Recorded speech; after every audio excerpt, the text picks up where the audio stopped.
Hi guys, my name is Michelle Reed. If you guys are new to my channel, if you guys are new, you probably don't know that I moved into my new apartment and I'm so excited because there's so many like little corners to film in, and so this is one of the new ones. I think it's really cute. I'm just filming this on my vlog camera because I really just wanted it to be chill and I really don't like using my actual camera anymore. Today's video is going to be an adulting Q&A. How do you keep track of your budget? How do you start the job search? How long do you plan on staying at your job? How do you invest your money? While I don't really like that word because it's like, okay, I think we make such a big deal out of like growing up and like doing things that we should be doing. We make it sound like, oh, it's like this cute word adulting that I just don't really like. I don't really know what else to title this. So I asked for questions on my Instagram. I just wanted it to be like finance based, job based, growing up based, just questions like that, because I feel like obviously I do not know everything. I'm literally 21 and I just graduated college, so I'm still learning, but I feel like, you know, with getting my job, with getting this apartment on my own for the first time with my roommate Rose obviously, but like paying for it entirely on my own, being pretty much financially independent, I feel like I do have a few things that I could share. So I thought this video would be useful for you guys, and I'm always getting questions, especially now, about like how I got my job, applying for a job, working in social media, questions like that. And so I just wanted to do a whole little Q&A video talking about it. So if you guys are new here and you enjoy this, make sure to subscribe. How do you keep track of your budget once you actually make one? So for me personally, I use Excel to track all my things. There are a lot of apps that will track your money, but for me personally, I'm like super weird about linking my bank account to apps, even if they say they don't do anything. I mean, let me know if you like one that you trust, but for me, I just really have a hard time with that. And so I manually put everything in Excel. And obviously I'm not super 100% with tracking. I just want that to be clear. I have like a general amount that I like to spend on certain things, and I kind of know that in my head. And I usually like track it at the end of the week versus like every day just going in and inserting it, because just being like totally practical, that is just not something that fits into my lifestyle with like working 2 jobs. So for me, that's how I do it. I will kind of sit down and just like adjust it, but I use Excel. Do you feel comfortable in an office environment, and what gives you confidence? So my job is not like an entirely traditional corporate environment. It's actually, we can actually work wherever we want within the building, which is really nice, but then we also have like a separate office space, but you can kind of work wherever. And I love that because I'm so used to doing YouTube and kind of just like working all over the place, in my room, on my couch, in a coffee shop. So I really like that I can kind of like work wherever I want to. It's really nice. And so I feel like I can't really answer this question because I don't know, but I love working in an office. I love just like sitting and being around people all day, and that's something that with doing YouTube I was never really used to. And so I love that. I love like leaving my apartment, going to work, being there. I just think it's really fun, and it's really fun being around people all day after, you know, like being self-employed and just working for yourself. So I really like it. I think just like wear something that you feel confident in, wear something that's comfortable, but something that you feel like is work appropriate. It's really fun. I'm lucky that all the women that I work with are super friendly, super nice. It's not like a catty environment. It's very much like everyone includes you in the conversation. How would you compare the stresses of being a student with the stresses of being an adult? I like this question because I remember like being in college, and while it was so recent, my life is like totally different than it was in college. There are just a lot more things that you have to worry about, things that like you don't really think about in college, like your health insurance, paying your utilities on time, paying your rent on time, setting up Wi-Fi, figuring out how to pay for movers. There's just like a lot of things that I feel like in college I really didn't have to worry about, but I was somehow always stressed. I feel like your stress of doing homework just shifts into stress of doing other things. Like for me, my work isn't, I work really hard at work, but it's not something that I have to bring home most of the time. Some nights I'll have to like catch up on things. There'll be like a Sunday night where I have to like start like getting ahead on things, but it's nice not having to bring homework home. And so I feel like that is a really good part about not being in college. I do not miss writing essays and like having to read for 3 hours. Like I'm so happy that's over. I do not plan on getting an MBA. I don't plan on going to grad school. It's just like, nah. I think a lot of people told me that like college were the best days of your life and like this is gonna be where you thrive.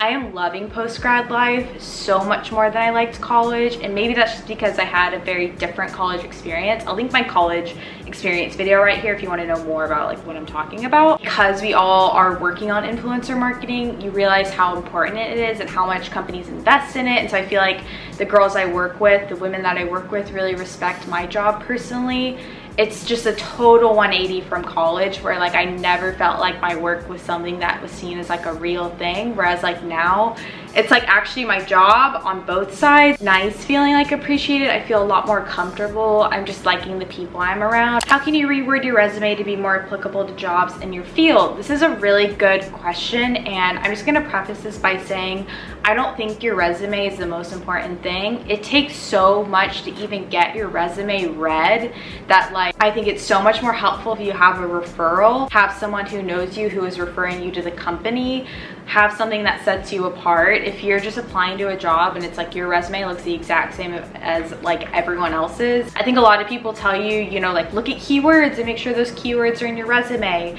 And I know there are a lot of companies that have machines that just like read them and look for those keywords, so I think that can be helpful. But if you're applying to like a smaller place, I don't think you need to make sure that if something says detail oriented in the job description, that's in your resume. Have something that sets you apart, and then just make sure your resume does not have any grammatical errors. I feel like I can do a whole video on like getting a job if you guys would like to see that, applying for a job, because I was accepted for jobs. I was also rejected from other companies, so I feel like I have a good diverse experience. How do you start the job search when you're unsure about what you want to do for your career? I think this is such a good question, and while I think it's important to really analyze and make sure you know what you want to go into, you do not need to know exactly what you want to do to apply to jobs. For me, I applied to so many different jobs. I knew I wanted to go somewhere in marketing, but I was like all over the field. I applied for this one place that was like a floral company. I applied even to PR agencies too, just in case I wanted to go to the PR route. I'm very happy that I chose to go the marketing route. I would recommend taking a strengths finder test. I will link a few down below. I took these in college, and kind of see what kind of person you are.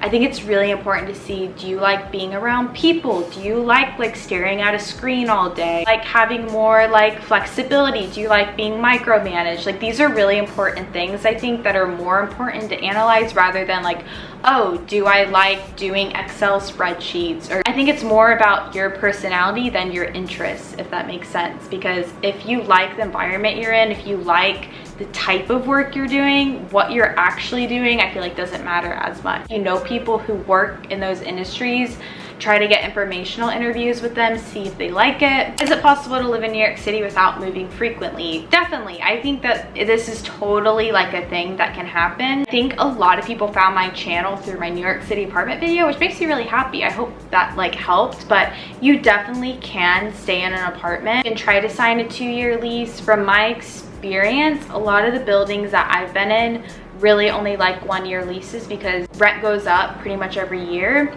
For reference, my apartment from last year that I was in, the rent went up $300 a month, which is just like crazy, and that was one of the reasons why I moved out of it, because what I was paying last year is the same amount I'm paying for this apartment, but I also have my own room, I have laundry in unit, I obviously don't have a gym, all those amenities, but I still had to pay for those at my other apartment, like it wasn't included in rent. So yeah, it's just like moving frequently sometimes is more cheaper. Obviously you have to factor in like the costs of moving, but you can definitely make it happen. My brother's been in his apartment for I think like 4 or 5 years now, so they've been there. Their rent I think went up like $50 a month, and so some places are just different than others. It depends on where you live. If you live in an area that's growing, obviously rent's gonna go up, and you can pay that if you want to, or you can move. So it just depends on your preference. What do you miss the most about being a kid? Hardest transition to making into adulting? This is really specific, but this is something that I learned. It's really difficult to make doctor's appointments and like dentist appointments, especially while working, having to figure out how to take off for those things and seeing if places take your insurance and like the whole organization process. I was really lucky that my mom just did like all that stuff for me. She would call the people, she would figure it out. As I got older, she kind of made us call more. She wanted us to like learn how to do it. That is one of those things where I'm like, I understand why people forget to go to the dentist because it's just such a process, and I kind of miss just being able to like have my mom to do that for me. Like I love her, she was such a good mom, would always do that for me, but it's just like small things like that that you forget take a lot of time, and you just really don't have a lot of time. A lot of people told me like, oh, post-grad you have so much free time, it's so much fun. I don't really know what these people are doing, but I do not have a lot of free time. I work 9 to 6, 6:30, sometimes 7. I'm home. I do not work out every night anymore like I used to, and then I do YouTube work. I edit videos, I respond to emails, that's my day from Monday to Friday. Weekends are fun, but yet again, I'm still doing a lot of YouTube work on weekends. I'm filming this video right now, which I really like doing. Yet again, like that's my personality. I love living this lifestyle of like work and YouTube. It's so nice. I love YouTube so much more because it's not my only gig that I have. So yeah, it's hard to do the small things when your schedule's like that. How long do you plan on staying at your job before trying something else? I feel like the thought of even working anywhere else has not popped in my head. I love where I work right now. It is really great. It's obviously still picking up. Like I'm still getting into it. I'm pretty much like working full time, but still like learning things along the way. So I feel like I'm not in like the thick of it quite yet. But yeah, I just like love it. It's so fun. I love the people I work with. I feel like I'm learning a lot. I feel like it's just so interesting seeing all the behind the scenes of like what I do on YouTube, what goes into like the brand section of it.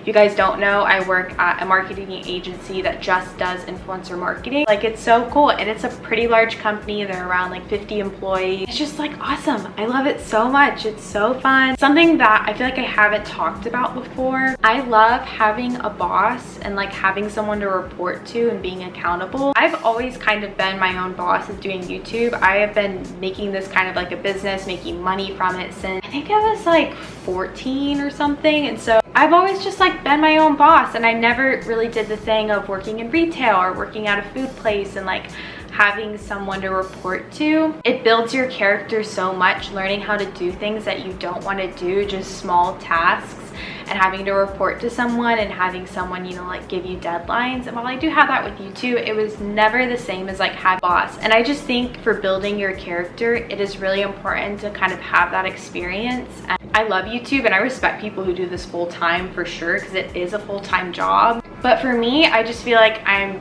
really growing and building my character because I'm finally reporting to someone and finally learning, you know, what it looks like to contribute to a team, contribute to like another company's goals. It's just really awesome, and I really enjoy it. And I don't even remember what the question was, but there's a little tidbit for you. How do you invest your money? P.S. Love your videos. Thank you. Investing is something that I also feel like people don't really talk about. Me personally, I think investments are very personal. I'm not gonna give anyone advice because I like obviously know probably like less than 1% of what it means to invest. My boyfriend Aiden does know a lot because he is a finance guy, so he is always telling me little tidbits, but I never understand them because finance just like doesn't make sense to me. But I don't want to be that girl who's like, oh my gosh, I don't understand how to invest. Like I want to learn, it's just like it takes time, and my brain for some reason doesn't want to comprehend it. Especially if you are 20, 21, 22, like guys, this is the best time to start because you're so young. You have market risk is like so low because let's say you're like investing for your retirement. Just think when you're 72, like the amount of years in between, you got so much time to make your money work for you while you do nothing. And I wish we talked about this more because I don't even know enough. I have a retirement account. I have a SEP IRA, which is for self-employed people, and that is where I do most of my investing because I also have personal investments that aren't a part of a retirement account. But I think retirement is something that no one really talks about, but we should talk about, especially if you are self-employed. And so I started that whenever I was 19. And like I can already see it growing, and it's just so cool to see, you know, like how that works. I'm not going to tell you like, oh, you should invest in the S&P 500, you should invest in the Dow Jones index. Read a book on it. If you know someone in finance, ask them. But also like you want to know how your own finances and investments work because you want to be the one who's in control of them. So yeah, I think investing can be really scary. It's still something that I'm really scared of, but I think it's really good to learn how to do. So young gals out there, get on it. Negotiating salary and understanding retirement funds. So I just talked about retirement, negotiating salary. This is something that I feel really strongly about. So I actually took an entire class on negotiation, and it was so good. My professor talked a lot about how as women, we are much less likely to negotiate our starting salaries. I'll have a link to the study down below. I think we talk a lot about the gender pay gap, and like while that does exist, a lot of the reason why that exists is because women are not actually asking for more money for their first job. Whenever you get your first job, whenever you get a job offer, no matter what company it is, no matter what position it is, always try to ask for a little more. It's not you being greedy. It's not even about if you necessarily need it. It's just about the fact of like training that muscle to learn how to push back. It teaches you a lot about how to stand up for yourself, how to ask for more, especially if you're going into business. Like as a woman, it's really important to kind of like exercise that skill. And so, but I know that a lot of people don't do that. And my professor literally was like, just try to ask for, you know, 5,000 more onto your salary. Obviously be able to back it up. Obviously be able to say, hey, I have like this skill. I know these things. I have this experience. This is the reason why I think I deserve it. Like, don't just ask for something and not give a reason why you should get it. Or maybe if you are married or if you're still on your parents' insurance, try to ask like, hey, can I not take health insurance because I already have it, and get that added onto my salary instead, because insurance is really expensive for a company if you don't know. Those are my tips. I obviously do not know everything. I, again, probably know like 1% of what I should know. How early did you start applying to jobs? What website did you use to find jobs? So my biggest tip, obviously you can go on LinkedIn. Obviously you can go on like Glassdoor and like look at companies, Indeed, all those. I will say I do not think the success rate on those websites is as high. I definitely think you should have a referral, someone just like refer you to the company. Know they're hiring. Try just emailing them your resume and a cover letter and just saying, hey, I don't know if you have any like opening positions, entry-level positions. I would love to be considered. It may seem like a little weird, but that's actually how I got my job. I literally just sent it to the contact email and I was like, hey, and you might get a response. You might get someone who wants you to come in. And I think it's like a thoughtful way to kind of do things a little bit differently, and it may seem weird, but getting a job is weird. Like the process is strange. It's not cookie cutter, and you're not gonna get a job just by like clicking on a LinkedIn and applying to something that has literally 500 applicants. Like, what are the odds? Even if you are a perfect candidate, even if you have a stellar resume, it's like, who is gonna read your resume when 500 people are applying? You gotta think of ways to go like out of the ordinary and try to do it. You know, people get jobs on LinkedIn, that's awesome. It's like great. If you are the 1% out of 500, I really want to meet you, that's awesome. But I think that's probably not the majority of us. So just don't be afraid to do things that are kind of like not cookie cutter. I'm pretty sure this video is really long at this point, so I'm probably gonna end it here. I don't know if this is super helpful. I feel like I need to break this out into bigger chunks of like job, finances, something else. So let me know if you would like that. Let me know if you enjoyed this video. I feel like this is either really entertaining if you're someone like me who like gets excited about these things, or it's really boring if you're someone who's like, Michelle, why are you talking about taxes? I love you guys, and I will see you guys in my next video. Bye, friends.